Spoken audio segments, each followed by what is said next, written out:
Assalamualaikum warahmatullahi wabarakatuh. Salam sejahtera bagi kita semua. Om Swastiastu, Namo Buddhaya, salam kebajikan. Selamat pagi, siang, sore, dan malam Bapak, Ibu, dan rekan-rekan sekalian.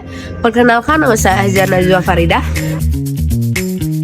Pada kesempatan kali ini, izinkan saya untuk menjelaskan tentang lembaga sosial. Tahu gak sih, dalam kehidupan sehari-hari kita itu hidup di tengah aturan, nilai, sistem yang mengatur bagaimana kita berperilaku. Sistem ini disebut dengan lembaga sosial. Lembaga sosial adalah lembaga yang membantu menjaga keteraturan dan stabilitas dalam masyarakat. Jadi di video kali ini aku akan membahas lembaga sosial yang penting bagi aku, yaitu ada lembaga keluarga, lembaga ekonomi, lembaga pendidikan. Ketiganya sangat menentukan kualitas individu dan keseimbangan sosial. Yang pertama, aku akan menjelaskan tentang lembaga keluarga. Keluarga adalah lembaga yang pertama kali dan paling mendasar yang kita ketahui sejak kecil. Di dalam keluarga, seseorang mengalami sosialisasi primer, yaitu proses belajar menilai norma, bahasa, dan etika. Misalnya belajar sopan santun, menghormati orang tua, berbagi, dan bertanggung jawab. Juga fungsi keluarga meliputi reproduksi, yaitu melanjutkan keturunan, sosialisasi membentuk kepribadian, proteksi, perlindungan fisik dan psikologi, afeksi, kasih sayang, dan dukungan emosional. Juga ekonomi keluarga, yaitu untuk pemenuhan kebutuhan dasar. Urgensi keluarga sangat besar karena keluarga membentuk pondasi karakter individu. Jika keluarga berjalan baik, anak juga cenderung akan stabil emosionalnya. Kenakalan remaja akan semakin minim, percaya diri anak akan semakin meningkat, dan memiliki kontrol diri. Tetapi jika keluarga tidak stabil, risiko konflik, krisis identitas, hingga kenakalan remaja yang akan meningkat. Selain itu, keluarga juga berperan dalam pewarisan budaya, tradisi, nilai moral, serta afeksi kasih sayang antara anggota keluarga. Di Indonesia ini, keluarga sering membentuk keluarga inti, ayah, ibu, dan anak. Jika keluarga luas, ada berserta kakek nenek juga, yang mendukung nilai gotong royong dan bermusyawarah. Tanpa keluarga yang stabil, individu gagal membentuk identitas diri yang kuat. Ini menyebabkan masalah seperti peningkatan angka perceraian, kenakalan remaja, dan hilangnya pewarisan budaya adat. Urgensi ini semakin krusial di era modern ini, di mana urbanisasi mengancam ikatan keluarga, sehingga program seperti PKK atau pembinaan kesejahteraan keluarga menjadi penting untuk memperkuatnya. Nah teman-teman, lembaga keluarga juga nggak bisa berdiri sendiri. Ada beberapa lembaga yang menunjang lembaga keluarga ini, antara lain lembaga pendidikan yang membantu proses belajar anak, membantu meningkatkan karakter anak, membantu. Juga ada lembaga agama yang menanamkan nilai moral dan spiritual. Ada lembaga ekonomi yang memenuhi kebutuhan hidup keluarga. Juga lembaga hukum, yaitu yang melindungi hak anggota keluarga. Terus, apa sih dampaknya jika lembaga keluarga ini tidak berjalan atau tidak berfungsi? Yang pastinya, anak akan kehilangan arah kontrol sosial, meningkatnya kenakalan remaja, beban lembaga pendidikan dan hukum menjadi lebih berat, masyarakat menjadi tidak stabil karena individu tidak terbentuk dengan baik. Oke, yang kedua ada lembaga pendidikan.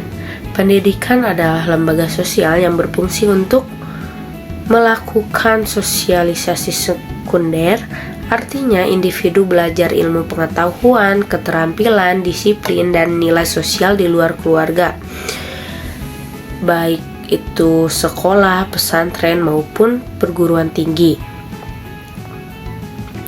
Lembaga pendidikan ini memiliki fungsi juga, yaitu ada mentransfer ilmu dan keterampilan, membentuk karakter, mempersiapkan dunia pekerjaan, mobilitas sosial, dan pengembangan inovasi.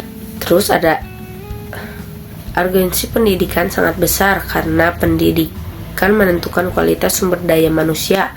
Pendidikan yang baik menghasilkan individu yang kompeten, kreatif, produktif, memiliki kesadaran sosial. Sebaliknya, jika pendidikan yang lemah menyebabkan rendahnya kompetisi SDM, pengangguran meningkat, daya saing bangsa juga menurun. Sama seperti lembaga keluarga juga, lembaga pendidikan juga membutuhkan dukungan. Seperti ada dukungan dari lembaga keluarga yang mengasih motivasi dan pengawasan, dukungan dari lembaga pemerintah yang bikin kurikulum dan aturan, juga lembaga ekonomi yang membiayai pendidikan, dan lembaga agama yang menanamkan karakter. Kalau salah satu nggak jalan, pendidikan juga jadi tidak maksimal. Terus ada juga dampaknya jika lembaga pendidikan ini tidak berfungsi. Kalau pendidikan gagal, banyak orang putus sekolah, skill rendah, pengangguran meningkat, kemiskinan juga sulit diatasi. Akhirnya lembaga ekonomi dan hukum juga yang ikut terdampak karena masyarakat tidak siap. Dan ada yang terakhir atau yang ketiga, yaitu ada lembaga ekonomi. Lembaga ekonomi adalah lembaga yang mengatur masyarakat memenuhi kebutuhan material. Ada 3 fungsi utama lembaga ekonomi, yaitu ada produksi, distribusi, dan konsumsi. Produksi adalah menghasilkan barang dan jasa, distribusi adalah menyalurkan barang atau jasa itu kepada masyarakat, dan konsumsi adalah penggunaan untuk kebutuhan hidup. Lembaga ekonomi juga mencakup berbagai institusi seperti pasar, koperasi, perusahaan, perbankan, hingga UMKM. Urgensinya lembaga ekonomi yaitu ada menyediakan lapangan kerja, mengurangi kemiskinan, menjaga stabilitas sosial, menentukan kesejahteraan keluarga, mendukung pembiayaan pendidikan. Jika ekonomi sehat, masyarakat lebih sejahtera, konflik sosial cenderung rendah. Tetapi jika ekonomi krisis,